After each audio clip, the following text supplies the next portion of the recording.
Good afternoon, everybody. Welcome back to another edition of the Omohundro Institute Digital Projects Coffee House. I'm Jim Ambuski, back as always with Martha Howard from the Omohundro Institute. We're very delighted today to have with us Linford Fisher, Associate Professor of History and Interim Faculty Director for the Center of Digital Scholarship at Brown University. He'll be talking with us about his project, Stolen Relations, Recovering Stories of Indigenous Enslavement in the Americas. So first, Lynn, welcome. And second, before we dive into your digital project, I believe you actually have a book coming out pretty soon. Would you mind telling us a little bit about that before we get going on the digital side of things? Yes, I'm delighted to hold in my hands a galley of Sealing America, which is a book coming out in April of 2026. It's really adjacent to this digital project, but also different in many ways. It's trying to understand the long and intertwined history of stealing of Native people and land in English colonial and Atlantic and American history. So it is mostly English, British, and American, but really trying to understand a multi-century history that ranges from Columbus to the Indian Child Welfare Act of 1978 and put into conversation things like boarding schools and adoptions with an earlier history of enslavement as well. So yeah, I hope that people, if you're interested, go pre-order. It's on all the sites, but I'm excited to finally have this out after a decade and a half of working on it. And with that, Lynn, the floor is yours. Introduce us to Stolen Relations. Thanks, Jim. I really appreciate that. So the Stolen Relations Project, which is live, went live in May of 2025 of this year, is a project that I've been working on for about 10 years. It is a project that's trying to present stories and documents of individual Native Americans who were enslaved throughout the hemisphere, throughout the Americas as a whole. That's a big job, a big task. And so to make that more manageable, we have started, at least initially, in New England, and we've been partnering since 2019 or so with a number, about a dozen regional tribal communities and nations, which has been really immensely productive. And I just want to shout out to them and thank all of the tribal representatives who have worked with us over the past 6, 7 years. The input, the insights, the big and small ways that this project has been shaped by those collaborations, everything from the name of the project to also trying to sort through some of the questions I'll be asking or raising today in terms of thinking about race and slavery and how to define them, and also erasures in the archives as well. And also just to present a difficult and painful topic in history in a sensitive way that doesn't leave people just in the past, but also points to the present. So with that, I will dig into a couple different things during my presentation, talk about some of the core values and aims, and give a brief demo of the site itself, although it's available online for you to see too. And then talk through some key decisions that we've made along the way as well. So, a few core values and aims. First of all, as we begin to start this project and work with our collaborators, we realize that there's just an information gap, I think, more generally, about the history of Native American enslavement, about its intertwining with American history, and really the history of colonization more generally. So big picture in terms of thinking about the Americas as a whole, of course, scholarship has sort of suggested, and hope that this book that is coming out that I've written will be a part of that conversation. But between 3 to 6 million Native people were enslaved between 1492. Sorry, there's a misprint there. I don't have a secret origin date of the colonization of the Americas to 1880, 1888, roughly. Um, and 3 to 6 million, I've actually, in my book, I bump it up slightly from what other scholars like Andres Rosendez have suggested, just because I think there's a more complicated history of multiraciality and the erasure of those people in the archives that I'm suggesting we need to take more seriously. So within that, there's about a 500,000 Native people. enslaved in what's now the United States. And then I really think it's a big part of what our conversation was, is thinking about its connection to other settler colonial processes like dispossession. We do have a website, which I'll show you in a second, but it's more than just a database. I think that's important to point out as well. So the second core value and aim is just that we wanted this to be a native-centered project. We really tried hard to work collaboratively at every point, not just to sort of check in once we had something done, but to include our tribal partners in subcommittees that were very technical at times, trying to think about back-end data and metadata decisions as well. But we wanted to make sure that we created something that felt accessible to and also usable by Native communities almost first and foremost. Of course, we're interested in the wider public and educators too. And so thinking about what perspectives we could represent that might not always show up in sort of the more mainstream academic literature or textbooks and stuff like that. And so this idea of Native enslavement not just being about labor and economics, and about capital, but about loss and the effects of the loss on communities in forms of people and wives and mothers and children and future leaders in the community as well. So that hopefully comes from the project. We also wanted to give opportunities to Native individuals and communities. So we've done a lot of internships, staff positions, funding collaborations. That has been really, really productive as well. And then finally, this is a word that gets thrown around a lot, but I think that we were trying to wrestle with this too, is what does it mean to have a decolonial approach to the archives? Decolonization, whatever that means, is not something that any one project can do. I think that is much more fundamental to present day settler colonial societies and governments, but we can, and we have encouraged decolonial approaches to the archives to sort of not just take them at face value, but to think about what they obscure and what they are hiding, as well as what they illuminate. A third value is just to point visitors and users to the present. It's obvious to say, but Native people are still here. And so we want to point people to tribal websites. We want to also not just talk about the past, but really celebrate present day resilience, survivance, lasting tradition and culture. And to help do that, we commission artwork. It's ongoing. We have a few pieces on the site, but that's still ongoing by Native artists. But also to think about what this means in the present. How can we recognize the ongoing injustices within settler colonial states that Native people experience? And then finally, we wanted to, and we were asked from the very beginning by our tribal collaborators to think about how to make this accessible to teachers. So I and my Educate team especially have done a lot of presentations to educators at different levels, and we really have been focusing on a 5-unit sort of system, I guess, or a curriculum that can be dipped into or pulled from to supplement like APUSH and US history surveys and so forth. But at the same time, we realize that like not everyone's going to use this, so it's sort of you can pull resources from it. Also, what I've been surprised at is that we have had a lot of elementary school teachers who say, okay, that's great, but where are we in this? Because the elementary school teachers are the vanguard of the early round of this kind of educational process as well. So we're actually retooling in response to what they've been telling us to help make things available at a younger age as well. So in terms of some of the key decisions and challenges, and then I'll get into the website, but just to plant the seed of these, so you look for them in the sort of tour of the website too.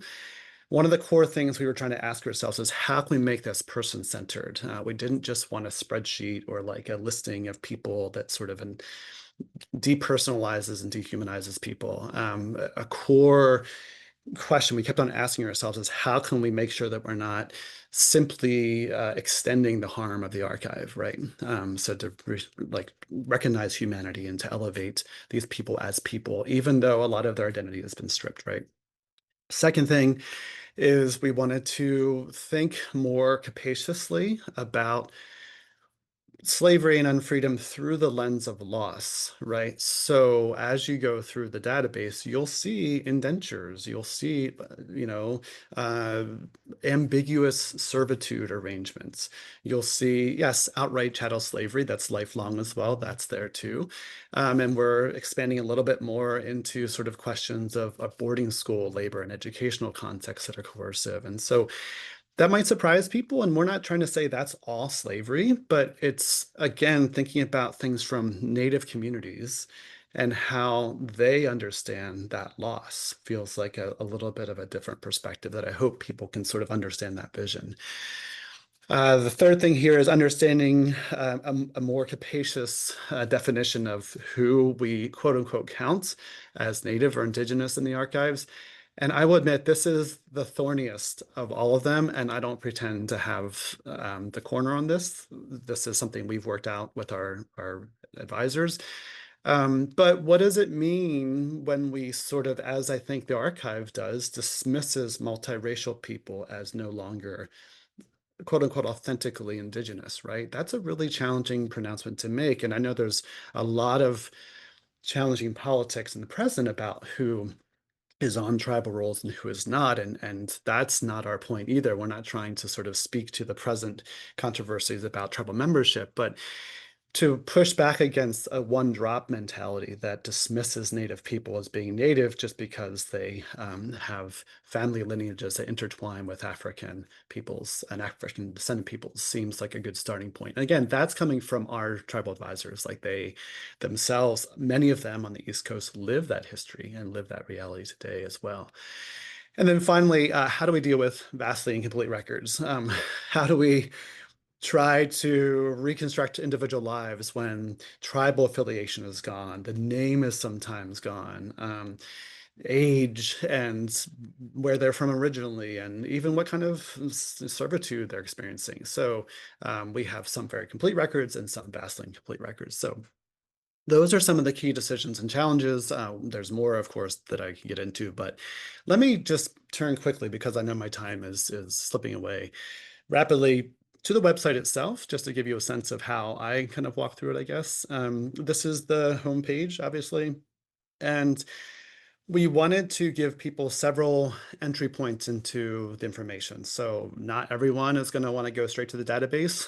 So there's these stories that we have a wide array of students and volunteers and experts in the field have written some of these. I know there's a lot that are very close to being done and are not done yet. And we're working on that. But so the stories is one way. If you want to sort of get an easier on-ramp into specific people's lives, that's one way to do it because there's a lot of research that goes into reconstructing that life. You can search database directly from the homepage. We wanted to have some visual representation of this history too, and so you can see our records are not only from New England, and we're trying to expand this as we speak here. But if you zoom in sort of to the region where at least some of you are coming from, you could click in and get a sense of who is around, historically speaking, in terms of Virginia. And you can click through directly to their entry as well, which I hope is helpful for some people.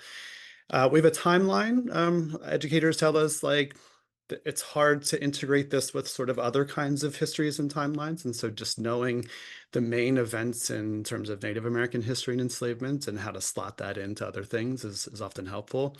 But again, you notice we end with the murdered and missing Indigenous women movement, right? Because we think these histories are all connected and that feels important to us.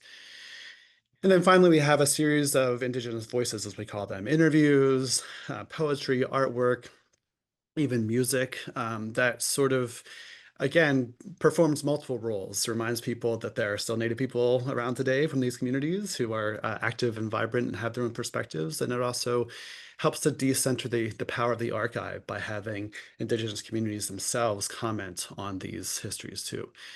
The core of the website, I guess, in some ways, is the actual database. And so it's actually really, really hard to make an interface that feels usable and manageable, as anyone on this call who's tried to do this can attest. So this is far from perfect, but I will point out that one thing we try to do is to make this, again, highlight the fact that these are people. So our programmers created a little algorithm that pumps out a a 2 sentence summary or sentence and two summary about each individual person based on the information we have about them. And then if you click on them, obviously you get more information. Sometimes if we have a document, which none of these first ones do, but you'll see the actual scan or something like that as well. And then it's all the information you might expect, right? About the individual, the transcription, everything, where to find a source, how to cite it. Yeah, all the normal stuff you might find. We do try to keep track of who is related to whom in the database, and it's a tricky thing to pull together, but hopefully over time we can help connect family lineage and dots for people and genealogists and tribal members who are trying to reconstruct this history. The one thing I will point out here is that we are also tracking enslavers, not just enslaved people and unfree people, because again, that was the request of our tribal partners, because they often trace their own family lines through the names and families of enslavers. And so to have that very clearly um, registered and tabulated felt important to them. There's a filters menu that, again, hard to do really well, but there's a lot of different ways that you can sort of really drill down and try to figure out what it is you're looking for if you want to sort of get behind the scenes a little more.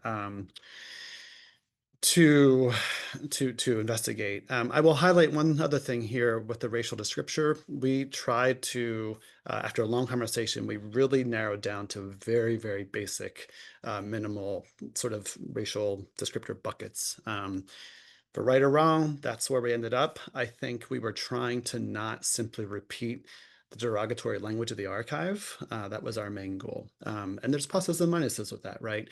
The language is still searchable in the transcriptions, but we're not specifically tabulating some of that really negative terminology, if that makes sense. There's different kinds of record types. I think this is really helpful for students often if they're looking for certain kinds of records in the database as well. Um, Anyway, just very quickly, there's other things on the website too. It's not just about the database. There's a lot of different kinds of introductory materials that you or students or whoever else can use to sort of understand this broader history, trying to collect things from around the internet. Um, there's a whole section for educators, and there's one main unit that's finished, and then another one that's almost finished, and we're working on the rest of them.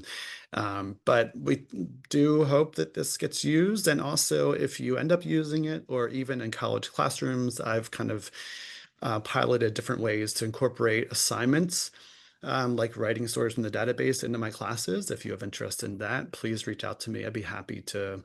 There are syllabi on here already, actually, but if you wanted to explore more in person or via Zoom, I'd be happy to talk about that too. Number of resources, substantial bibliography for people who are interested. Our tribal partners are listed here. You can link out to each one of their websites, which is important. And then if you want to know a little more about the documentation and behind the scenes, there are additional ways to sort of learn about that too. Um, Also, we are super open to having people get involved and to join this project in all kinds of ways. I've been surprised with how many high school students have reached out to us, and we found really profitable ways to bring them on in a volunteer capacity. And they've been excellent, I would say. So if you have high schoolers, college students who want to jump on, mostly as volunteer interns, I'm sorry to say, there's lots of opportunity. We have an onboarding process to train them to do research, enter into the database, and I think that that's been really helpful. Of course, I end up writing lots of letters for these students, but that's part of the package, and I'm happy to do that. Finally, we have a blog that's not super active, but we do have a description of the launch symposium for May if you want to watch the video and hear more about that too. Anyway, so much more to say, but I know that I'm running out of time here. So I will leave it at that, I think. And I'm looking forward to feedback and the discussion that will follow, I'm sure. That was a great overview. Thank you very much. I have a ton of questions. But Lynn, I thought we might start out by talking about the process of working with tribal communities and tribal partners. Can you talk to us a little bit about the process of building trust and establishing reciprocal relationships that enabled this project to move forward, but also in a very real sense helped tribal communities move forward with the process of grappling with this history? Hmm. Yeah, it's a great question. I would say, I guess, to my, I don't know, shame, embarrassment, I'm not sure which.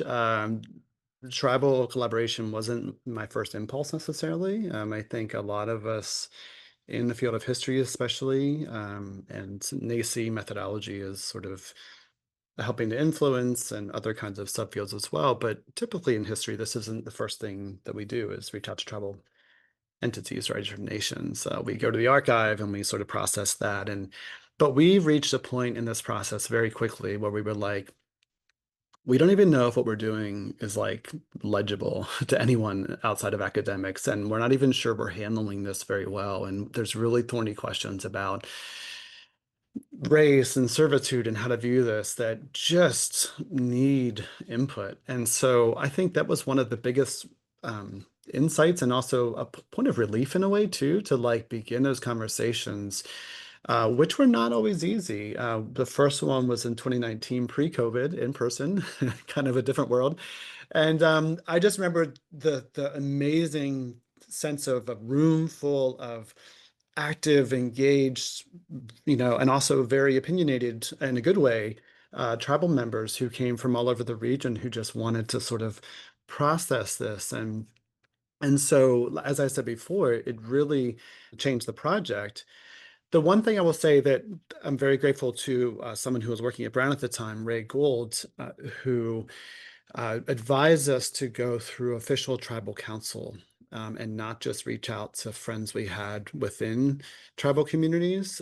So to really get buy-in from tribal councils about this project and have them appoint a specific tribal representative. And that was really fantastic advice and led to, I think, greater confidence on all parties that like we weren't just sort of doing something token, but this was like a really deep kind of engagement. And in some cases, it was like, the tribal chairman or the chief or the sunks, who showed up and continues to be part of this representative body. So I guess that is on our side. From what I've heard from the tribal members and the nations who are involved, I think it's provided a place and a way to have some of those conversations more explicitly that maybe weren't always at the forefront of tribal agendas or tribal council agendas. And in some cases, I think there's still hesitancy to have those conversations, and we respect that 100%. We had two or three tribal entities that decided not to participate, and we fully respected that, of course. But I think that the opportunities that we've been able to provide for summer institutes, for example, for tribal members to be a part of these conversations, for high school and college internships, for fellows. We work especially closely with the Tamaqua Museum, which is here in Rhode Island, to like create more opportunities in general for presentations, for collaborations, for um, conversations. I think has been one of the benefits for sure. And you mentioned during your answer there about the process of working in the archive. You started out, or as we all do, right, going into the archive and thinking, what can I make of this? But quickly realized it was so much bigger and it needed more partners. But you also mentioned the fact that you've got a very large data set and had to think about ways in which to decolonize the archive. And we've talked a little bit about that process in other contexts on this series before, but would you help us sort of think through with you or help us understand your thinking of that Mhm. process with respect to this, to use a cold description data set? Yeah, I mean, it's something we're still thinking through. I mean, we have a decolonizing statement that helps, it reflects some of the processes we've gone through in terms of even rethinking the basic categories of the database and the terms that we're using, right? And so in a way, some of what it means for us to have a decolonial approach to the archives is just to sort of state out loud for people that when you see an enslaved Indigenous person named Bill or John or Tom, to just remember that like that was likely not the chosen name of that person, especially if they were born in an Indigenous community and then were trafficked out of that. And so the erasures that take place in almost every single instance, I think, is part of what we're trying to highlight. And again, it's partly like just putting that plug in people's ear, like the bug in people's ear, like, not to like mistrust the archive at every, point that we shouldn't do archival research anymore, but to realize that just what I think we know as historians, but maybe the public doesn't always realize, or students and maybe educators too don't think about it very self-consciously in terms of the built-in power of the written archive and the sort of assumptions and biases that are embedded in that, and sort of to just hit the pause button and say, but wait, this person had probably had a different name. Like, but wait, we don't know the tribe of this person, but they came from somewhere. And like, what does that mean? Or like, what does it mean to say Rhode Island, right? What was the sort of original way the Narragansetts referenced their homeland, right? Can we stick in Dawnland somewhere, right, instead of other kinds of terms, or the same is true for all over the country. So little things like that, I think. Racial descriptor, I think, is part of that too.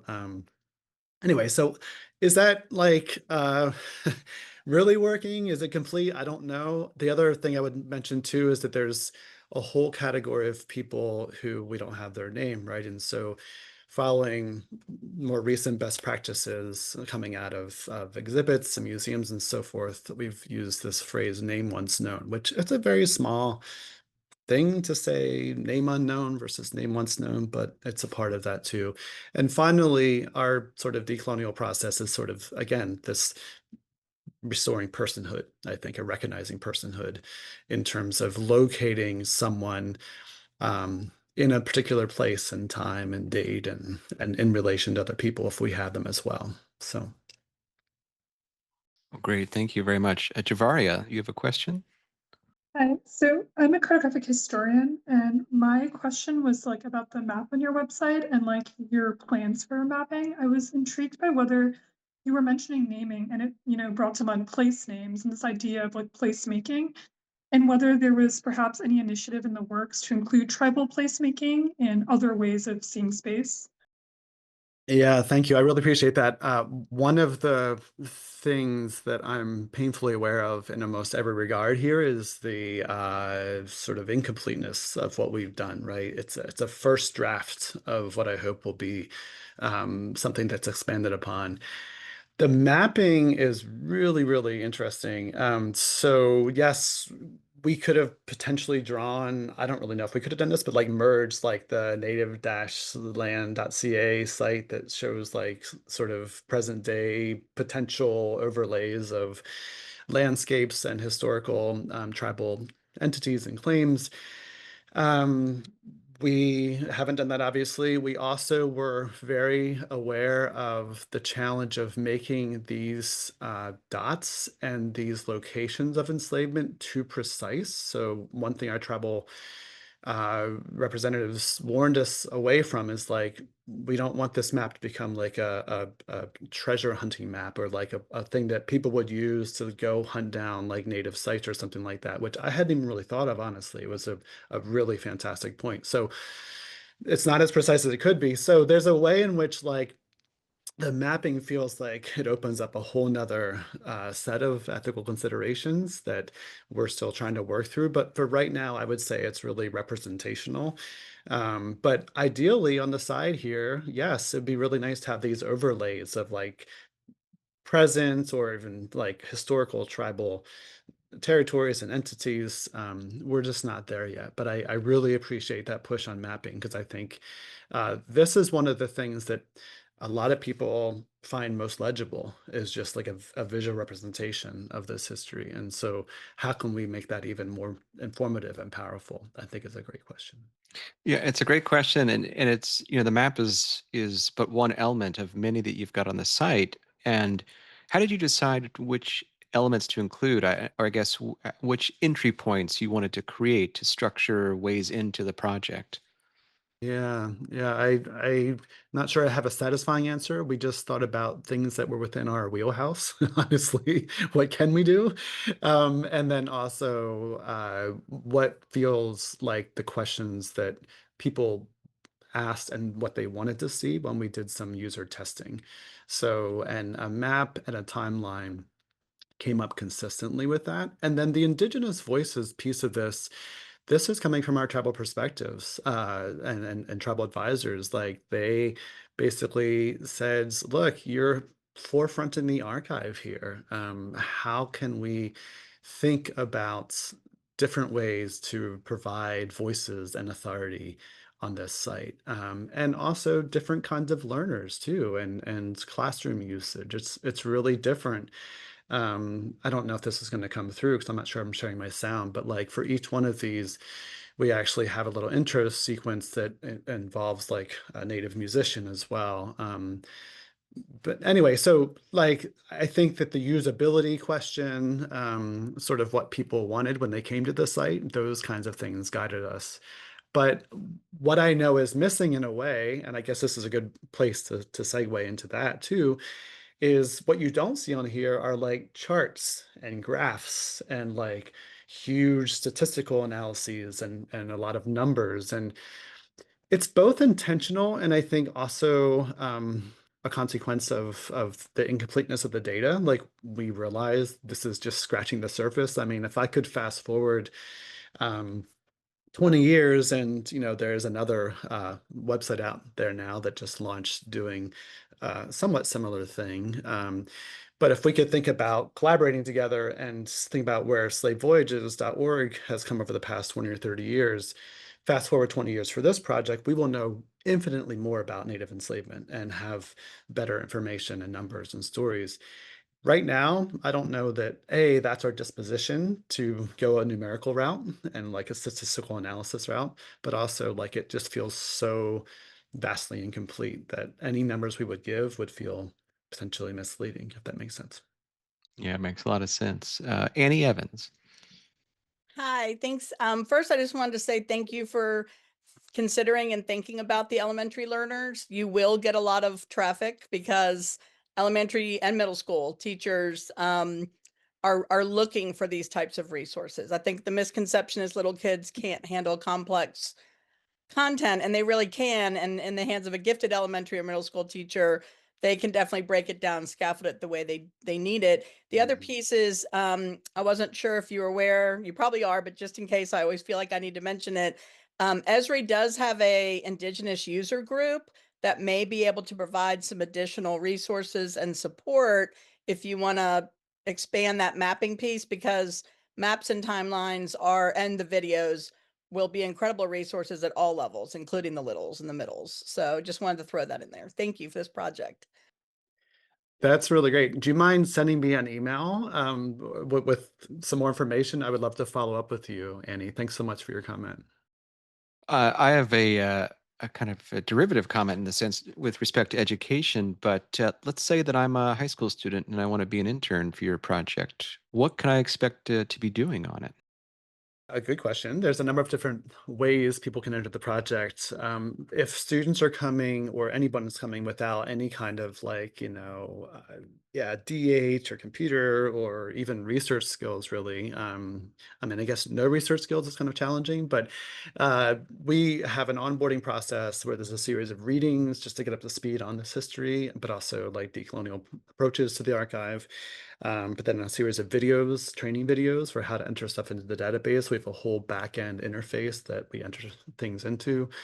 And then also we have a research assistant coordinator who works directly with these RAs.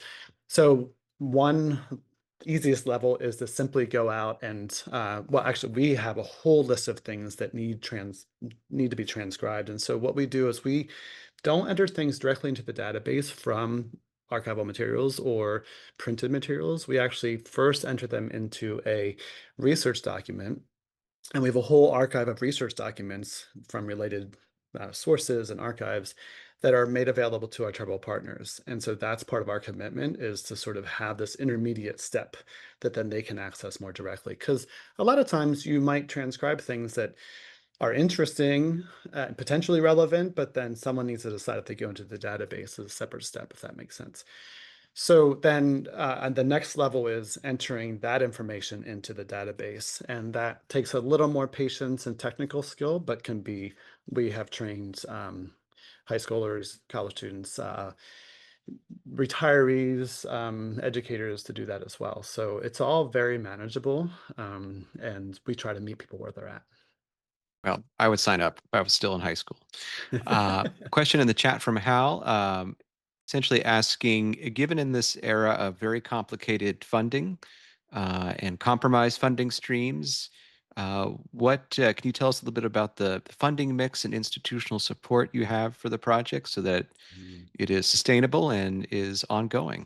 Yeah, really great question. So we had a big NEH grant that was terminated near the end. We only lost about $90,000, but fortunately, we already had spent the majority of the money to work with an external entity to build this website that you see here. But we're really lucky to have the Center for Digital Scholarship in the Brown University Library that has committed itself to long-term sustainability and long-term support of this project, in slicing off a small amount of each staff member's time essentially to this project over time. And I don't see that changing. So as a baseline, just to make sure that it's there, it's preserved in the Brown Digital Repository, et cetera, et cetera. The more challenging thing is how to grow and how to expand. And so between different entities at Brown, we, can hire a few research assistants and so forth. But we are constantly looking to larger funding. And I think that despite the depressing funding landscape, there still exists pockets of money out there. It just takes time. And so we're still recovering from the launch, frankly. It took a lot out of us in May. But as we gear up for the next round of applications, I think that is our way forward at the moment. What I would love, and I think we're a pretty cheap project in a way, but I think ultimately it requires multiple institutions and multiple investments of sustainability. As you probably know, some people on the call know that the slavevoyages.org site is now at Harvard, or transitioning to Harvard. And so having institutional buy-in and a certain baseline of support, I think, is really fundamentally important to keep these projects online. But this is the biggest problem. How many sites do you go to that were once a cool TH site and now they're either outdated or defunct or something? So we're thinking about this constantly as well. And it's our commitment to our tribal partners to make sure that doesn't happen. Handy has a question. Yes, thank you so much, Jim. Well, you brought the case of slave voyages, so I was wondering how, as a historian of Latin America, how I can or someone can contribute, because we still have this, sadly, this divide, English speaking world, Spanish speaking world. But you have on the website, you have on the map places like Cuba, for example, like I guess Belize. What is the region of Belize? So yeah, will you envision that in the future, or keep growing? Especially in the Caribbean, where there is this landscape of territories where English-speaking territories are, where also now we're part of Spanish-speaking territories, and then the stories and the frontiers are really blurred. So Yeah. No, it's a fantastic question. And I think this could happen in a number of different ways. I mean, one of the first technical challenges is expanding the entry form, the backend entry form, to be able to accommodate the different kinds of information that comes from Spanish archives, right? So at the moment, we don't have a way to register godparents or other kinds of data points, so-called, that might come from Spanish archives, or even French, or whatever, non-Protestant archives. And so we're aware of that, and we already have a lot of information in there that's sort of been shoehorned in, but that's one of the plans, is to begin thinking about expanding that. I would say the second layer of that challenge is just simply finding partners, whether they're institutional partners, individuals, or researchers who have caches of information or archival materials. Maybe it's in an Excel spreadsheet that could be just uploaded, or maybe it's a series of photographs that we could have RAs work through. Our workflow is strong, but our capacity is not as strong all the time. And so that's always a challenge. So finding people who are willing not just to bring documents, but maybe even think about co-applying for grants, or applying locally for funding opportunities to have RAs help to build this. Again, I come back to this idea that it's too big of a history for any one institution, any one person, maybe even any one project to really do. But I'm really convinced that the incremental growth and steady chipping away at this could lead to, again, thinking about a 20-year timeline, a much more comprehensive view of what this history entails. So I'd be happy to chat. Feel free to email me if you have specific ideas or suggestions. And thank you for the question. That raises in my mind the question of extensibility, and then it gets me into the idea of, or the question of, what is this built in? What's your CMS?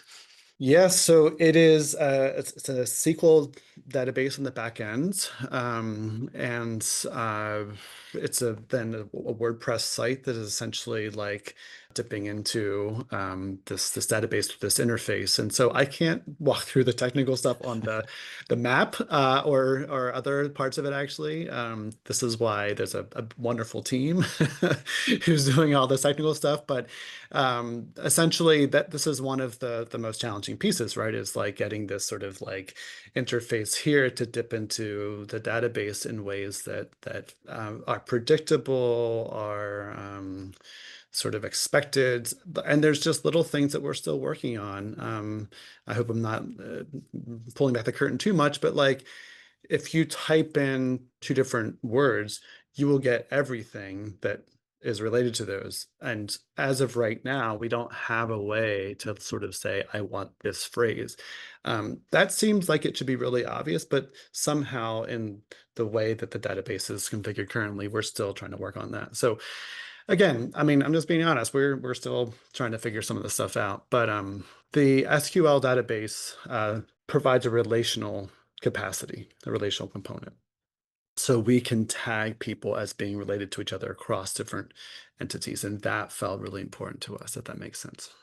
No, that makes complete sense, and it would facilitate, I think, the kind of cross collaboration that Handy's talking about as well, because you can build in those facets and whatnot. As we're nearing the time here of our conclusion, Lynn, I actually want to take us back full circle.